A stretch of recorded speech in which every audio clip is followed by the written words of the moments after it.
Good morning and welcome to Coffee and Conversation with Rich Baich, Chief Information Security Officer, CIA. Please welcome INSA President Suzanne Wilson Heckenberg.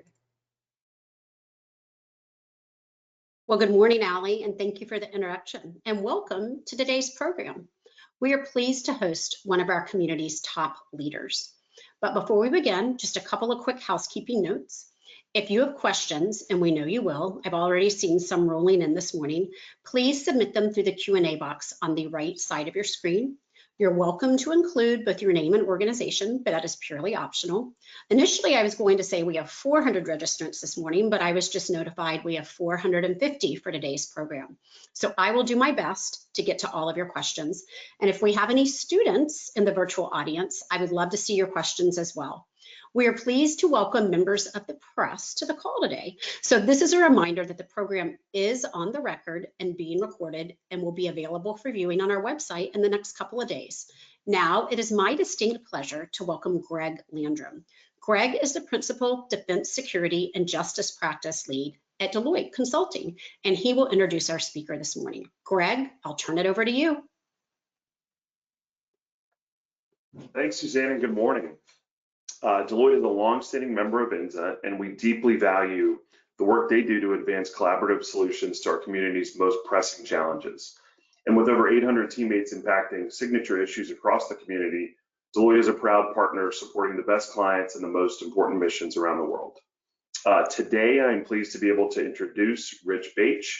He is the Chief Information Security Officer and Director of Office of Cybersecurity at CIA. As a member of the CIA's digital C-suite, he partners with the CIO and Chief Data Officer to further integrate approaches to cybersecurity, enterprise information technology, and data management. Previously, Rich served as AIG's Global Chief Information Security Officer. In that capacity, he was responsible for developing, implementing, and operating an information security strategy to address global cyber risks. His prior government experience includes serving as an information warfare officer in the Navy for NSA and serving as a special assistant to the Deputy Director for the National Infrastructure Protection Center at the FBI. Please join me in welcoming Rich Baich. So good morning, Rich. Enjoyed our little chat in the green room before the program, and I know you got your workout in this morning, so I think you'll bring a lot of energy to the conversation. You know, we've talked a little bit in our dry run about your many years in the community specific to cyber, and would just love to open up sort of your view of the evolution of cyber. Now it's a household word. I think when the word was first used, it wasn't. So would love your perspective on the evolution. Sure, thanks, Susan. Glad to have the opportunity to be here this morning with you. It's kind of funny when you think about kind of the history of kind of mainstream cyber and information security. I can remember back in the late 1990s, it's usually a question that I ask people is to say, hey, do you remember how firewalls were initially configured? And ironically, they were configured completely wide open, and it was left to the individual to close all the ports to make the firewall secure. VPN certificates were mailed via US mail, and you know, we were just starting to get into scanners as well as intrusion detection. And if you fast forward to today, you know, we started off as S3 buckets being configured wide open, and now they're tightened down where people have to open up certain things. So it's kind of ironic that we haven't really learned, and we haven't really built in controls into cyber. And one other ironic thing is way back then we used to have this thing called the NIAP, which still exists today.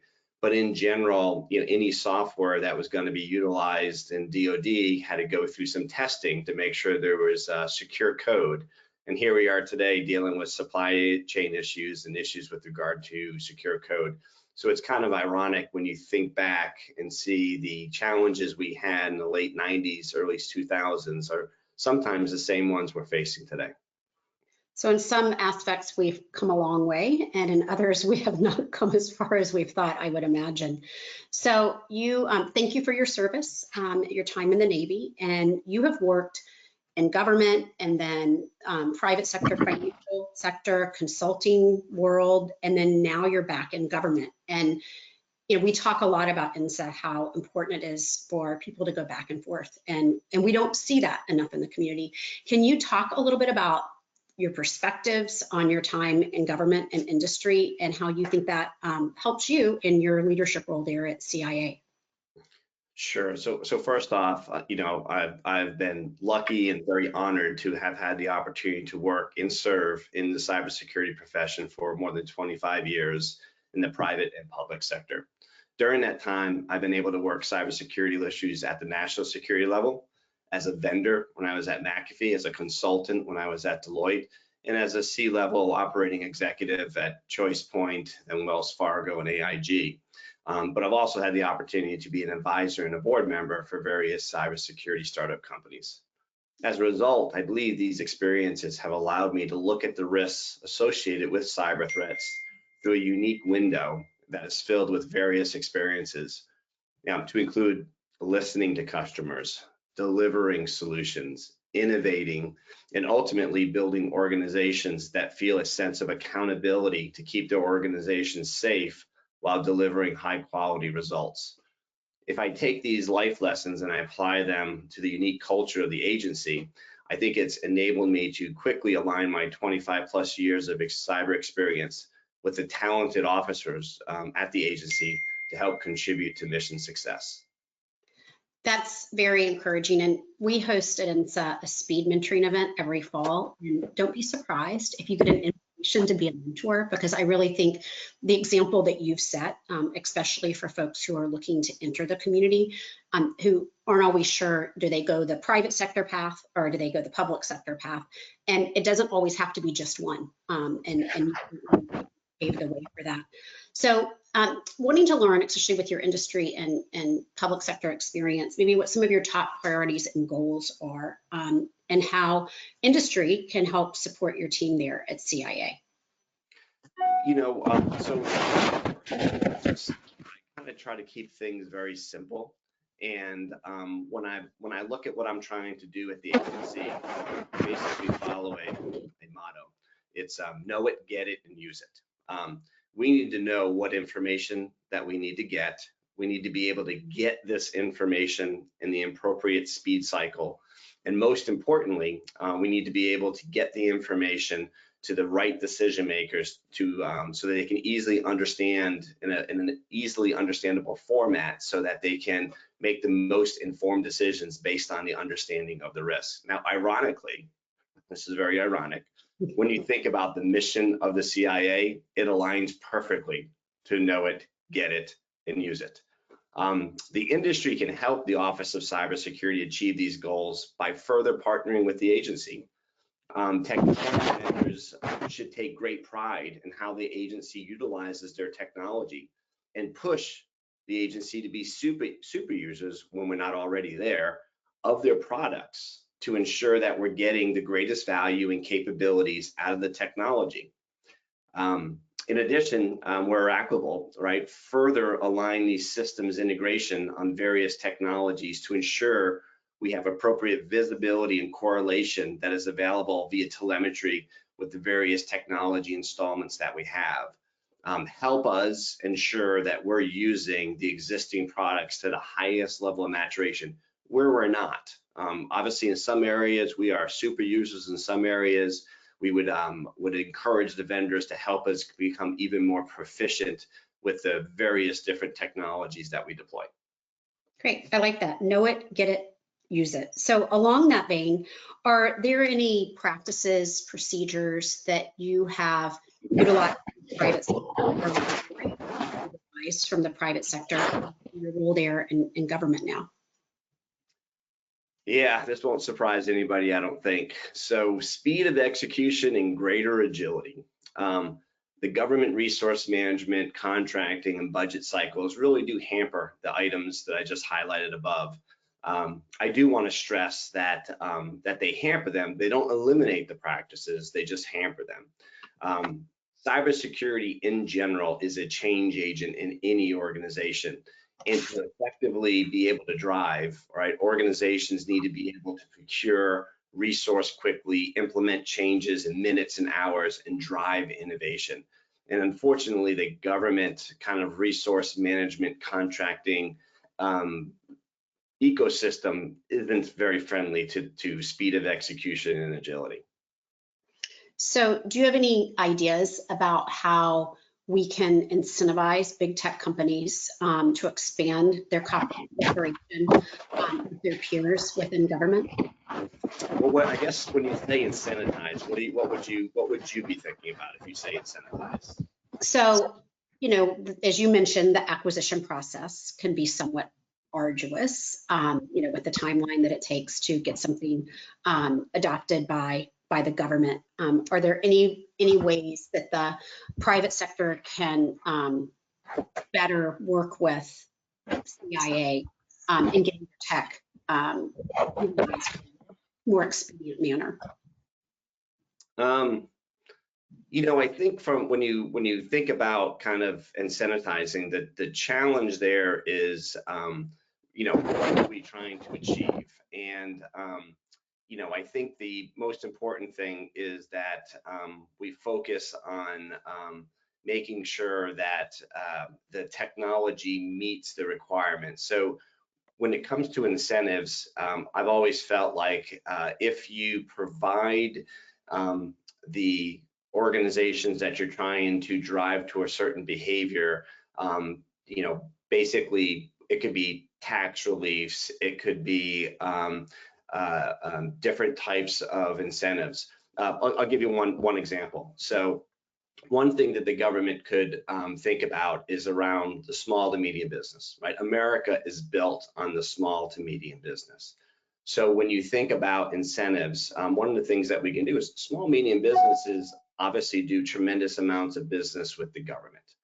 So something we might be able to do is when these small and medium businesses are looking for, or universities are looking for grants and they're working for loans, if they meet a certain level of cybersecurity standards, maybe their loans could be cheaper. Maybe they get an extra point on their submission, right, for a grant. So I think those types of behaviors where it's less punishing and more incentive, like you said, would be a way to drive the behavior that we're looking for, not only, you know, for businesses on the outside, but also technology companies. I'm really glad you mentioned small businesses. One of the questions I just had rolling in was along that same vein. So you preempted it. I appreciate that. It is important because that is, you know, there's a lot of innovation within the big tech companies, but the small businesses also are a crucial part of the machine that we have working here to support the mission. So back in March, we signed an executive order limiting the use of what kind of impact will this have on the work you all are doing there at Susan, you broke up just a little bit. I just want to, was this around spyware you said? Yes, and the executive order back in March, and just curious what kind of impact that will have on the work you all do. Well, I mean, as the agency has done since its creation in 1947, we will adjust accordingly without losing sight and maniacal focus, you know, kind of on our mission. So, you know, changes in technology, changes in executive orders and other things. You know, the one thing that the agency does exceptionally well is focusing on mission and agility and speed when it comes to mission execution. So in this particular area, I think, you know, it won't be impactful. Okay, and how about impactful to relationships with the private sector? Yeah, the approach outlined in the executive order, you know, it will require significant coordination and implementation with the private sector. Collaboration will be the key. The strategy really aims to shift responsibility of cybersecurity away from individuals and small businesses and local governments and onto organizations that are best positioned to reduce the risk basically for all of us. So by holding larger organizations and corporations accountable for cybersecurity, the approach that this is trying to take can improve the overall cybersecurity posture, as well as reduce the vulnerabilities that ransomware attackers kind of exploit. The strategy also recognizes that the government must use all of our tools of national power and coordination to protect our national security, public safety, and economic prosperity. But the approach has to be holistic, and we have to help try to prevent the use of this spyware to do things like ransomware, right, from causing widespread disruption and damage. The strategy really seeks to disrupt and dismantle threats using all instruments of national power, including private-public partnership. So I think ultimately, the relationship with the private industry is going to be, how can we reduce the technical vulnerabilities in the foundation of the internet across the digital ecosystem without making resiliency an issue, right, for digital, basically, repression of the future. So although the order is looking at limiting the use of commercial spyware, it's really about the private industry, driving to build more resilient and better products that can't be used in fashions that can impact the future of digital commerce. Well, and that's, I think, where the communication between the public and private sector is really crucial. So I recently read that you spoke about the future of enterprise security, and you quoted Chris Inglis, and the quote was, "Cyber defense is the new offense." Can you expand a little bit more for our listeners about what that means, what Chris's intention was, and then your translation? Sure. As I like to say, Chris said it and we're doing it. Defense enabling offense should not be anything new to anyone who really follows sports. I'll use an analogy. Like wrestling and judo practitioners have been using defense as a way to enable offense for a very, very long time. For example, a good practitioner may string together a series of actions, making their opponent believe they are providing an opportunity for them to apply a move or a technique. But in reality, they are luring their opponent in to believe they have an environment that their actions will be successful, only to discover their opponent is waiting to deploy a counter-specific move that could be successful. So ultimately, having a strong cyber defense posture provides the offense the opportunity and the confidence, which is key, that's needed so that the actions being planned are not being influenced by entities that have access or a false sense of reality. So without proper cyber defense, one cannot have appropriate confidence in the truth, which is required to carry out, in our case, the agency's mission.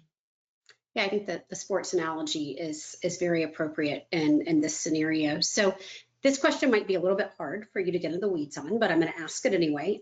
What's CIA doing to improve its defensive posture, just relative to all of our very many adversaries? Yeah. So first off, there's very strong tone from the top regarding cybersecurity. Within the agency, cybersecurity is every individual's responsibility. Of course, we're implementing, we're configuring, we're innovating technologies. However, just as important, and maybe more important, we are providing the visibility associated with the truth. The truth is critical. There's a saying in the CIA, "Ye shall know the truth, and the truth shall set you free." Well, truth really does help you understand what risks exist. And our goal from a defensive posture is to make sure that by understanding the risk, we can prioritize budget, we can take appropriate actions, and we can get talent aimed at allowing the agency to be able to perform and operate mission. Mission's the most important thing. But we need to do that while understanding our cyber risks to ensure we do have mission success. In addition, we're focusing on utilizing simulations to understand the effectiveness of our controls.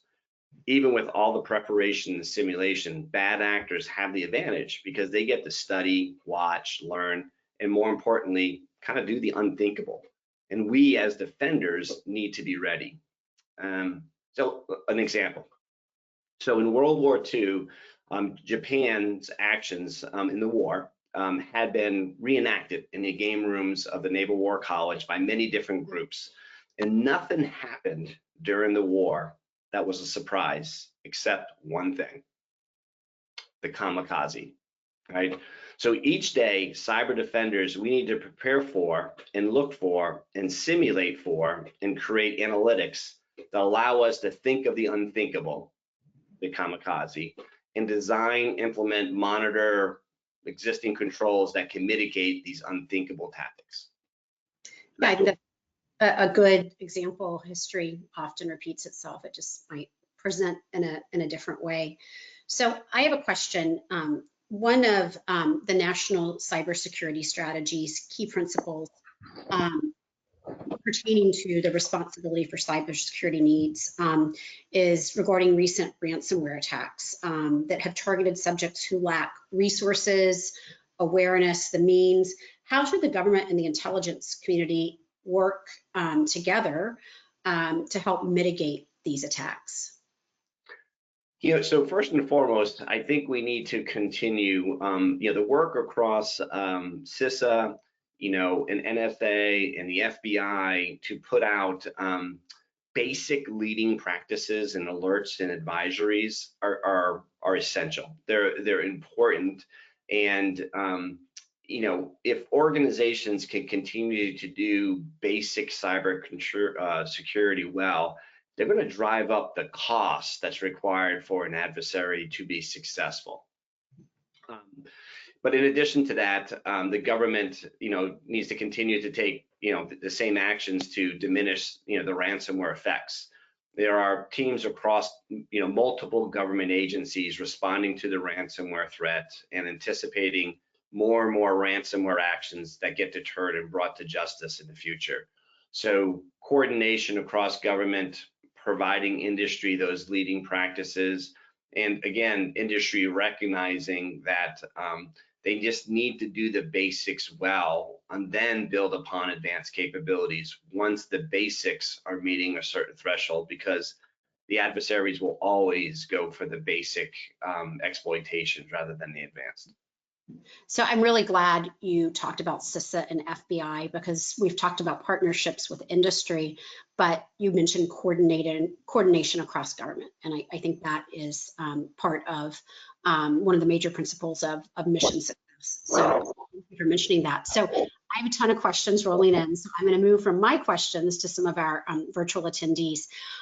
Sam Armstrong asks, what is your #1 workforce concern, and how is CIA building tomorrow's workforce to execute the agency's critical?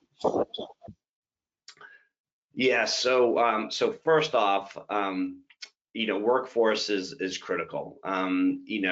You cannot achieve mission without appropriate operators and skilled individuals. So we very much focus on building up our workforce and making sure that they have what they need to be successful, as well as give them the operational kind of focus, right, that they need, the that are associated. So we Hey, Rich, there's a little bit of noise in the background. I don't know if somebody in the room is like moving around some papers or something, but we want to hear what you have to say. So just wanted to mention that. Okay. So it's all about recruitment, retention, and skill building. So as we mentioned earlier, we're doing simulated attacks, which allow us to do red, purple team type of blue team activities to raise awareness and skill levels, but also the investment in our officers to build their skill sets through various things. And we walk across various agencies doing interagency exercises to continue to enhance their capabilities. But with that said, we're always looking to hire. So www.cia.gov, there's opportunities on there, various positions within the cyber forces available for those of you that are interested. Great, and I've talked to a couple of juniors and seniors in college. I understand you all are doing, or in the spring, we're doing a really great comprehensive job across quite a few campuses. Well done. I've got a lot of really positive feedback from some of the students I've talked to. So Michael Wilson wants to know how you are working to separate shiny technology objects from those providing an impact to the mission given certain budget constraints. Yes, so if you remember when we go back earlier, we talked about viewing and decisioning through risk. So when it comes to invention and innovation, it should be geared towards obviously mitigating current or future risk expectations. And as a result of that, if you understand your risks and you understand your budget, you can then make good risk-based decisions on what to invest in, because you want your investments to help either mitigate existing risks or evolving risks. Makes sense. Great question. So Justine Valdez says, Rich, thanks for joining us this morning and kicking off my day. How do you envision the collaboration between security teams and AI researchers to address the challenges that exist in cybersecurity? Yeah, so so first off, working with researchers are critical. They sometimes have a forward-looking view. And artificial intelligence obviously is an evolving area that has tremendous impact as well as applications to cybersecurity as a whole. So we have a very strong focus, learning opportunities to get the workforce to a baseline understanding. And then really it's about how you operationalize AI. AI without operationalize it can be just a very large data set.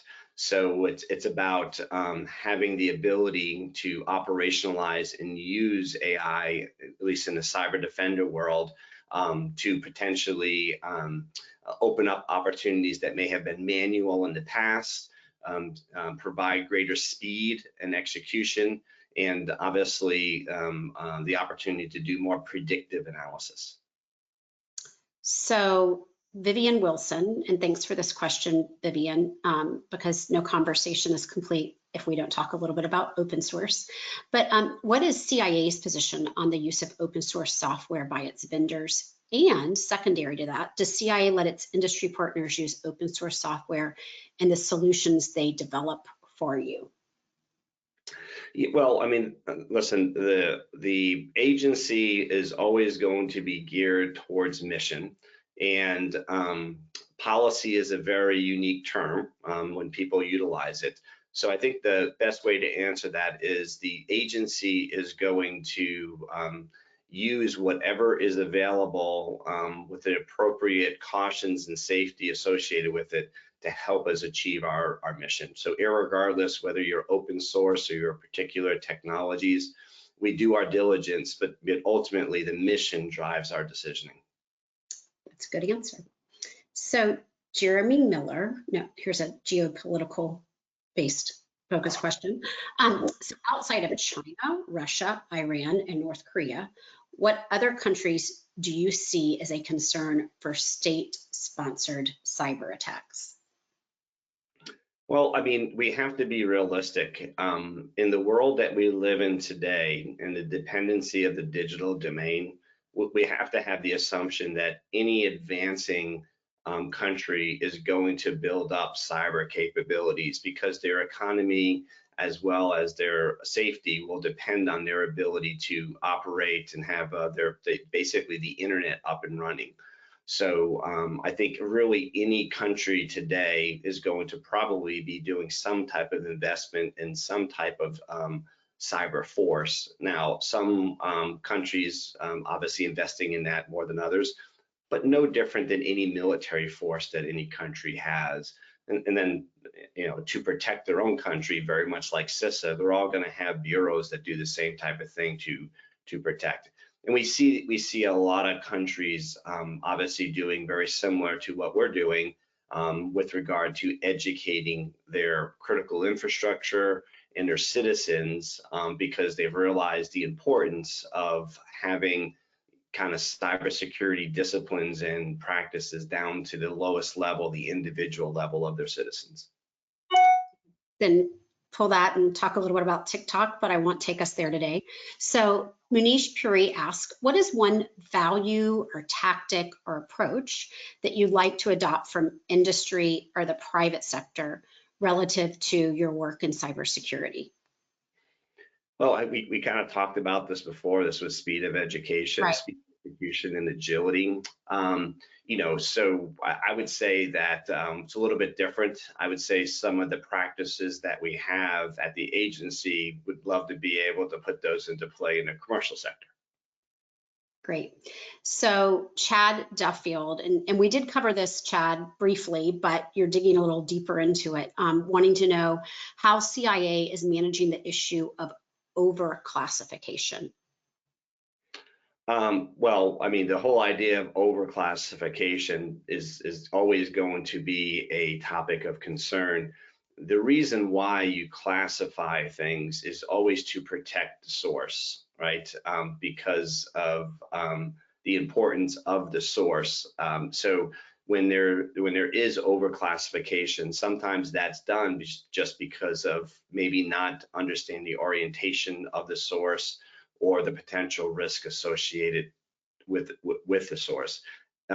Classification is always difficult. It's up to the originator and their understanding of the impact, to the potential source, but also it could be somehow linked to, current and future operations. So, it's always very difficult to address that particular question because it can go in a lot of different directions. It is, but you can appreciate why I felt the need to ask it. So thank you for responding. You could have dodged it. So David Ballard wants to know your viewpoint on mid-career transitions into security roles and what could organizations improve upon to better develop and retain talent? Yeah, it's a great question, and it's not one that I think many people recognize. But when I look back over the last 25 years at the many different individuals I had the opportunity to serve with commercially as well as in the government, some of the best cyber operators I worked with started off as network engineers. Some of them actually started off as product managers. Some may have been, policy oriented. But having a diverse skill set and experience and bringing that to cyber is important.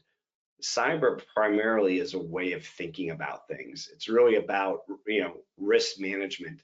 You have the technical implementation and the controls and the tradecraft, but being able to apply any discipline to kind of a cyber approach is something that I think various disciplines can bring. So I'm always open for somebody who may not be a pure cyber person in the mid-year career transition because they're hungry and they want to learn. And any cyber professional who stops learning will quickly become a dinosaur. I think that's a great point.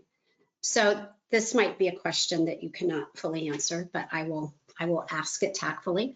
So are there any, this is Jay Pendarvis who's asking this, are there any are there any significant protection gaps in the US cyber infrastructure from a defensive perspective that concern you because they are not currently being addressed appropriately?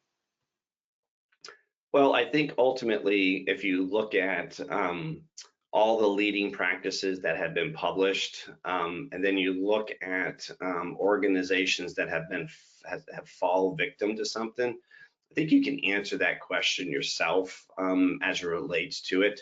And this goes back to what I said earlier. Doing the basics well will help prevent, the drive-by victims that are occurring. So I think that the way to answer that is as a nation, right? And as individuals, we have to just practice basic good cyber, passwords, using MFA, patching your systems, updating your software and your hardware. NSA has a wonderful top 10, and if organizations did those top 10, we would be significantly more secure.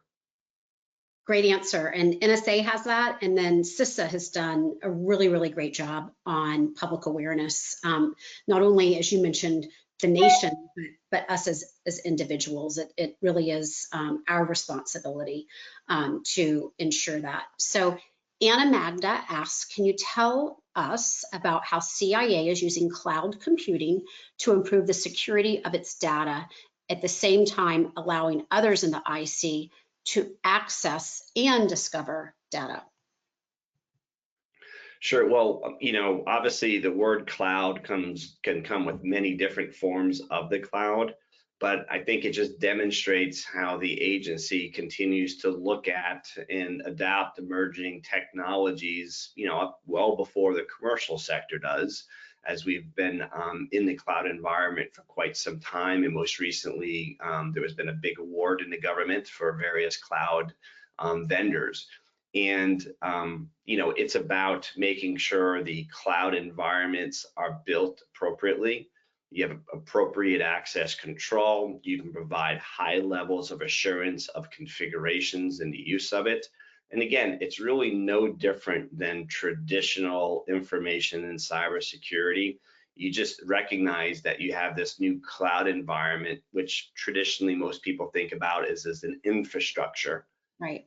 And the focus really needs to change for a lot of security professionals to go after layer 7 and to begin to look at risks associated with layer 7 that really haven't been prominent as in the past, such as API risks, because now with the infrastructure being managed by cloud providers, organizations need to focus on their application and making sure that it's secure. So here's a question about your hopes and dreams from Jeff Kahn. He wants to know, if you had unlimited resources and authority, I guess if you're king for the day, maybe, what are the top 3 things you would say CIA to do tomorrow to improve its cybersecurity posture? I think I need to put my glasses on to read this font. Anyway, what would you do to improve the cybersecurity posture? Well, I think the first thing I would do is get us out of tech debt. Any large organization is on. So I think, being able to get out of tech debt quicker would mitigate the risks substantially.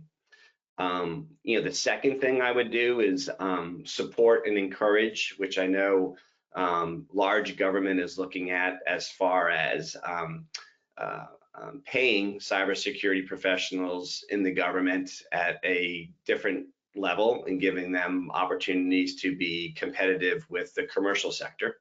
I love that. Around that. And then third, I think, if I could, it would be more focused on further developing the skill sets across the agency, specifically around cyber defense, and creating an environment that can help with innovation, right? So working more closely and even more with academic institutions and different entities to maintain the vision in the forefront of the agency and its mission, to ensure that we're kind of remaining at the tip of the spear when it comes to research and development. Great answers. So we have about 5 minutes left, and I still have some questions coming in, and I'll take a few more. But Maggie Miller wants to know, have you seen an uptick in cyber threats from China due to recent tensions with the US over Taiwan? I would just, venture to say, we obviously, whether it's China or any other entity, interests and attacks and reconnaissance and all those things comes in ebbs and flows, whether they correlate to specific geopolitical issues or not, are dependent. And what we can say is just as the internet becomes more accessible to any country, and the ability for automation and AI is creating opportunities for more and more people to do things like scan and do reconnaissance and research types of things. So I would say it comes in ebbs and flows. Great. So here's a question from one of our virtual attendees, Scott Waller. He wants to know, and this is probably maybe more related to small and mid-sized businesses is my guess, but I'm not certain. If you have, if an organization has innovative tech ideas for the agency to consider, what is the best way to get them to the decision makers? Well, so first off, hopefully people are familiar with InQtel, which is kind of the venture capital kind of arm of the agency. I would always suggest that that's a great opportunity to bring any new, kind of IT products through, just because of their understanding of how the national security apparatus works and the role that they play as far as providing that view. So that would be my suggestion. Very good. So we have about 2 more minutes, and I know you've got some brief closing remarks. Reed Wackerman wants to know, what threat modeling framework do you recommend utilizing when assessing attack surface management? It's a very specific question. Sure. So there are lots of different models that can be applied, but I think the most important thing is more of a process. So understanding what your attack surface is and defining it, because the definition of it can be different for many different people. Then once you truly understand it, if we go back to what I said at the beginning, the truth, and you feel confident that that is your attack surface, then you need to understand the risk, and then you integrate the threat. I use a mental model when I look at risk, and that is risk equals vulnerabilities. There always will be vulnerabilities times the threat. The threat does change. Again, this is specific to your organization. Times the asset value, the most critical things, times the probability of occurrence. And I have found when dealing with threats, organizations that can understand the probability of occurrence of their organization falling victim to a particular thing and take appropriate actions are those that are really leading the way when it comes to kind of risk management. I love the way you explain that. Have you taught yet at the university level? Just, usually conferences. So. Okay, well, I think that's something you should consider at some point in your career. So you've done a great job explaining and giving some analogies too, which is very much appreciated. So final question. Willa Garrison asks, information sharing between IC agencies is critical to intelligence work. Yes, it is, Willa.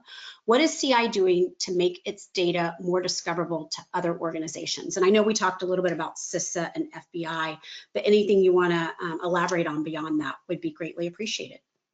There's various intelligence collaboration tools and sharing mechanisms that are available to the general IC. And then obviously specific things that are associated when you're talking about supporting different missions. So the collaboration occurs hourly across many different things. And the structure of the IC in general, more and more is to find newer ways to do collaboration through advancements. It could be things such as data lakes. It could be open sharing through access and shared credentials to enable individuals the appropriate access to certain databases. So I think you all should be very happy with the collaboration that does occur. Great. Well, Willa, thanks for that final question. And Rich, I think you might have some words of wisdom to share with our virtual attendees before they sign off today. So I will turn it over to you. Sure. So we talked a little bit about talent, right? And people were asking about the agency. So, first off, at the agency, we're lucky because working in cybersecurity at the CIA in itself is a recruitment poster, right? The real question is why do you not want to be a cybersecurity professional working at the CIA? And there are many, obviously, opportunities like we talked about at www.cia.gov. But for individuals that are interested, because I get this question a lot, first and foremost, be mission oriented. Be an individual who wants to wake up every day and be part of a team that makes a difference every day. Not everyone can join this team, but for those who get the chance, who want the chance, I encourage you to go for it. One of my favorite quotes is, life's battle don't always go to the strongest man or woman. They go to the man or woman who thinks they can. So again, for all of you out there that are cybersecurity professionals on the defender side of the house, thank you for what you do. And just know that the government, as well as the private sector, are collaborating, and ultimately through that collaboration is what's going to make our nation strongest. And I think determination, as you mentioned, is a key asset. So I'm glad that you highlighted that for us. So really appreciate your joining us today for your thoughtful insights. As I mentioned, I will be reaching out to invite you to be a mentor at our fall mentoring session. Really appreciate Deloitte's engagement and their sponsorship of today's discussion. And for all of you all watching online, I would be super, super appreciative if you just took a moment and filled out the survey, be honest. And also wanted to mention Thursday, I will be hosting a conversation with Lieutenant General Leah Lauterbach. She's the Deputy Chief of Staff for ISR and Cyber Effects Operations for the Air Force. And then also mention on June 14th, we will hold a coffee and conversation with our guest, Morgan Damsky. She's the Director of NSA's Cyber Security Collaboration Center. My colleague, Bishop Garretison, will be moderating that conversation, so I get to watch.